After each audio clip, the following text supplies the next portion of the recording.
I once believed my husband's silence meant he was calm and secure. I thought his quiet nature was a sign of emotional maturity, someone who didn't overreact, someone who was steady. At first, I actually admired it, that he was just naturally quiet, like me.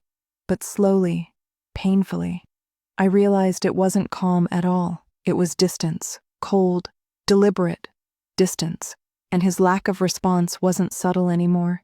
It became the clearest sign that I was completely alone in my marriage. "Hi, I am Sophia. I met Austin at Sarah's wedding." Austin had this quiet presence, didn't say much, but when he did, it felt intentional. In a world full of people who never stopped talking, that felt refreshing. The chocolate ones are really good. I have already had 3, but don't tell anyone. "Your secret's safe with me. I've been standing here trying to decide if it's socially acceptable to just take one of each." I think at weddings, normal rules don't apply. We talked for hours that day, about books, movies, and the places we dreamed of traveling to. Somewhere in those long conversations, we became friends, and slowly, I started to enjoy his presence more than I expected. We dated for 6 months. He was reserved, but so was I. I believed we understood each other's quietness. On Valentine's Day, he surprised me at the botanical gardens. Lights shimmered around us. He got down on one knee right there, and for a moment, it felt like time slowed down. Sophia, I'm not great with big gestures, but with you, I feel like I can just be myself. Will you marry me? Yes, of course, yes. 3 months later, we got married. Everything felt right. We moved into our apartment, unpacked boxes, slowly setting up our home, and talked about the life we were going to build together. And then, life began. Work, schedules, responsibilities. And somewhere in all of that, the man I married slowly started to fade away.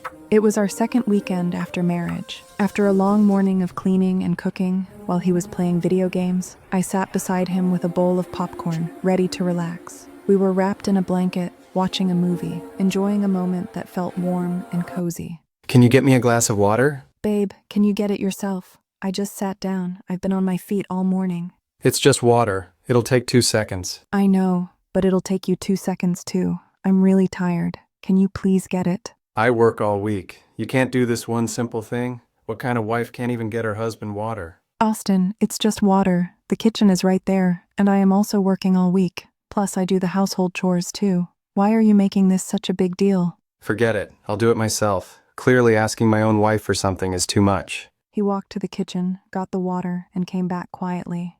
But instead of sitting beside me on the couch, he sat on the chair. He didn't look at me at all. The movie continued.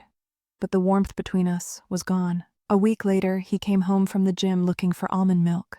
Where's the almond milk? I need it for my shake. "You didn't mention almond milk. Your text just said milk, so I got regular milk." You should know by now. I always drink almond milk after workouts. I shouldn't have to explain everything. "That's not fair, Austin. You only mentioned milk in the message. I didn't know you meant almond milk." Forget it. I'll get it myself. Clearly I can't rely on you for even simple things. After that, even the smallest things somehow became my fault. Every misunderstanding turned into proof that I wasn't doing enough. I found myself walking on eggshells, careful with every word, afraid of triggering his anger or the cold silence that always followed. By month 6, the pattern was clear. Weekends slowly became the hardest. Austin would sit in the living room playing video games for hours, laughing, talking to strangers online, fully engaged in his world. I would be in the kitchen, cooking, cleaning, or sitting in the bedroom, trying to read, though my mind rarely stayed on the page. We'd pass each other in the apartment, but never speak. It felt like we were 2 roommates sharing a house, not a couple sharing a life. One Saturday, I finally gathered the courage to ask, "Do you want to go out today? Maybe we could watch a movie." He didn't reply. I waited, unsure if he had even heard me. Then I asked again, "Can you respond to me, please? We could go for a movie?" I can't. "Okay, maybe tomorrow then." He didn't answer. He didn't pause the game. He didn't look at me. I stood there a few seconds longer, then walked away, feeling invisible in my own home. Some weekends, he would get dressed and walk out without saying a word. Once, I stopped him at the door and asked, "Where are you going?"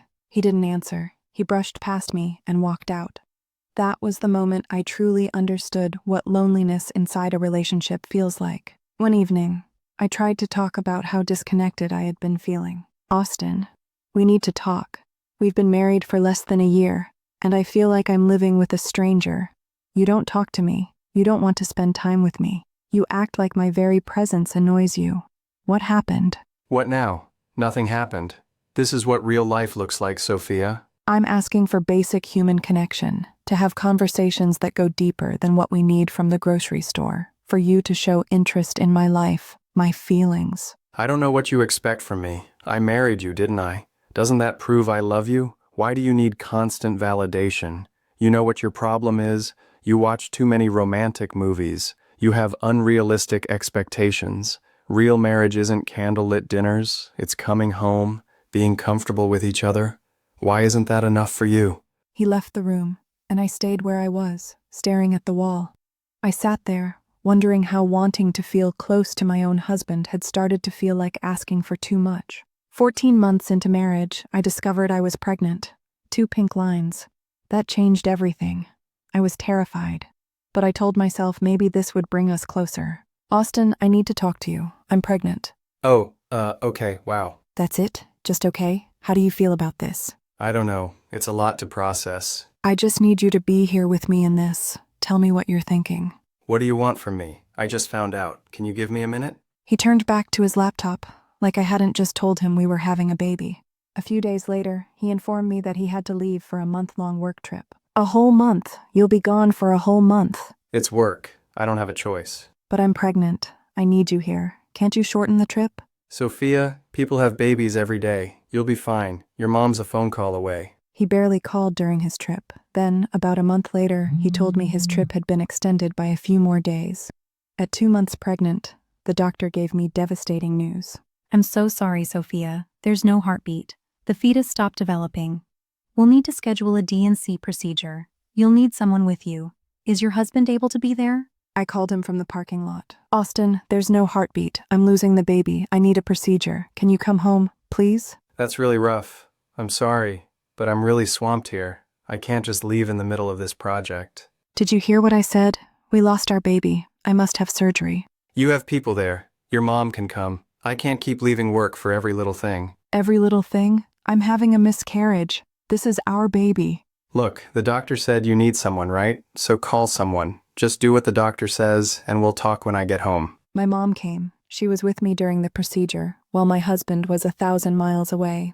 6 days later, he returned, walking in casually with his suitcase. Hey, I'm back. How are you feeling? How am I feeling? Austin, I had a miscarriage. I had surgery. I lost our baby. What do you want me to say? I'm asking about you. You're showing you care by asking a week after the fact?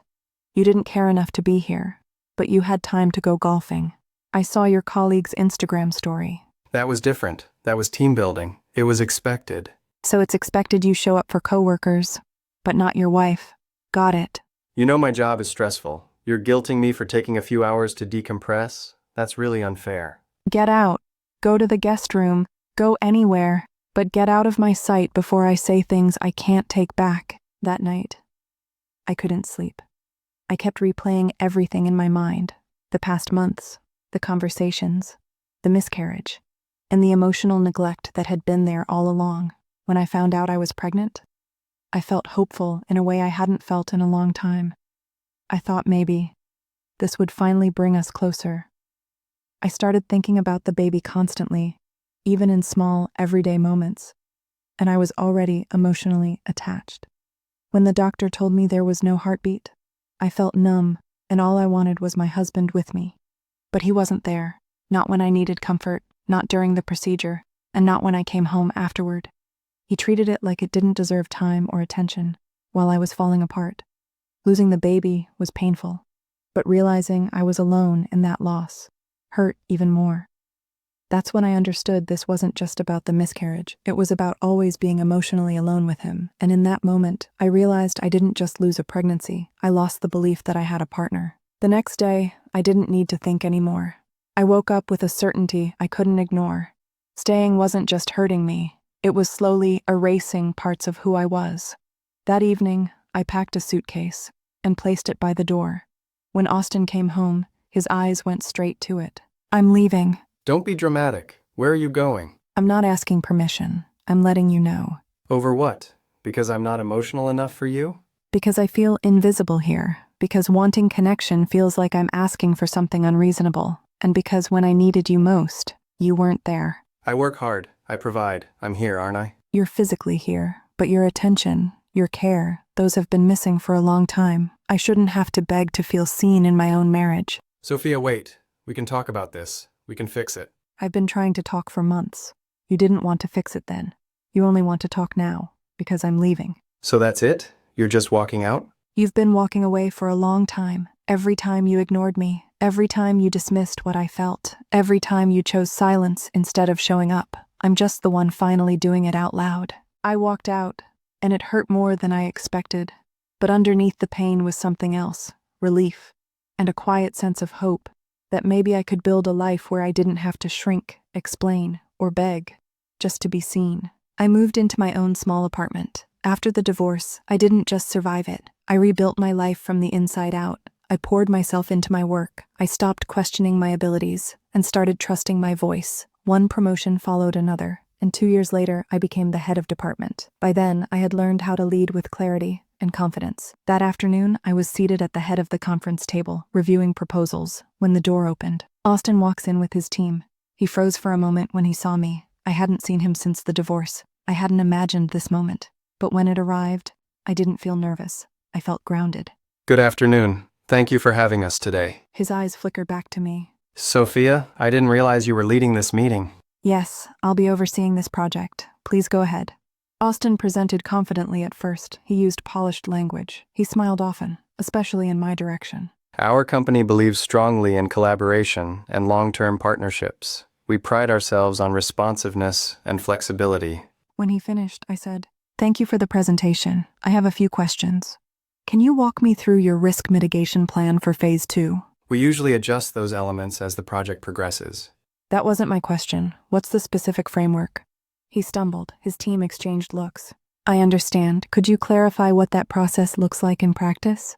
He glanced at his team, and they shifted uncomfortably in their seats. Thank you for your time today. We appreciate the effort your team put into this proposal. After reviewing all submissions, we've decided to move forward with a different vendor for this project. Once, I used to wait for his attention. Now, he was struggling to hold mine. I understand. May I ask if there's any feedback? At this stage, we're prioritizing a partner whose approach aligns more closely with our requirements. Our procurement team will follow up if necessary. As the meeting ended and people began to leave, Austin lingered behind. Sophia, seeing you here makes me realize how much I underestimated you. I regret a lot. I have another meeting to prepare for. He nodded, embarrassed, and walked out. Sometimes the strongest closure isn't what you say, it's who you become when you finally choose yourself. Here's what my life taught me. Love should never require you to shrink, wait, or beg to be seen. That silence isn't always peaceful. Sometimes it's cruel. Needing connection doesn't make you needy. It makes you human. Expecting your partner to show up isn't asking too much. It's the bare minimum. I learned that being alone isn't the same as being lonely. And most importantly, choosing myself wasn't selfish. It was survival. Sometimes silence says more than words ever could. And his silence screamed that I didn't matter. I didn't lose a marriage. I found my voice, my feelings, my needs. They matter, and I will never give them away again. It feels exhausting in a way that's hard to explain unless you've lived it. You're managing the house, going to work, taking care of responsibilities, groceries, meals, schedules, bills, planning, remembering everything that keeps life running. You're constantly thinking ahead, adjusting, and trying to hold things together. And at the same time, the person you're married to is sitting in another room playing video games for hours, or going out with friends, laughing, relaxed, disconnected from everything you're carrying. He gets to switch off. You don't. When you try to talk, he doesn't engage. When you ask for time or attention, he acts annoyed or dismissive. When you express how lonely or overwhelmed you feel, the conversation shuts down, or worse, gets turned back on you. Slowly, you begin to notice a pattern. The silence isn't accidental, it's selective. He can be fully present for his friends, his work, his interests, but not for you. And that silence starts to feel like power. By ignoring you, by walking away, by refusing to respond, he controls the situation. You're left waiting for acknowledgement, replaying conversations in your head, wondering how to say things better so he won't shut down again. Meanwhile, he never has to explain himself. Over time, something worse happens. You start minimizing your own feelings. You stop bringing things up. You stop asking. You tell yourself you're being too sensitive or expecting too much. Not because you don't need connection, but because asking for it keeps hurting. That's when you realize it's not about communication or personality differences. It's about emotional absence. And living like that slowly wears you down until you barely recognize the person you've become. If you're watching this and you recognize yourself in this story, hear me. You're not asking for too much. You're not dramatic. You're not crazy. You're just in a relationship with someone who isn't showing up. And that is not your fault. Leaving isn't giving up. It's choosing you. And you are worth choosing. Sometimes the most painful part of a relationship isn't arguments or anger. It's being consistently left to handle everything alone. It's managing work, the house, and the emotional weight of the relationship, while your partner slowly disengages. It's asking for basic connection and being made to feel like that request is unreasonable. Over time, love stops feeling supportive and starts feeling isolating. Not because you're asking for too much, but because the effort is no longer mutual, and eventually, you realize choosing yourself isn't giving up on love. It's deciding to stop investing in a relationship that no longer invests in you. If this resonated with you, share your thoughts or your story in the comments. And if you'd like more stories about healing, growth, and finding your voice, subscribe to the Heartfelt Reflections. Your feelings matters here. As we step into the new year, we want to wish all of you a very happy new year. May this year bring new opportunities and moments worth celebrating. May it bring clarity, healing, and the courage to choose what's right for you. May you feel confident in your choices, supported in your journey, and proud of how far you've come. Thank you for being part of our community. We're truly grateful to have you here. Here's to a year filled with growth, joy, and beautiful new beginnings. Happy New Year!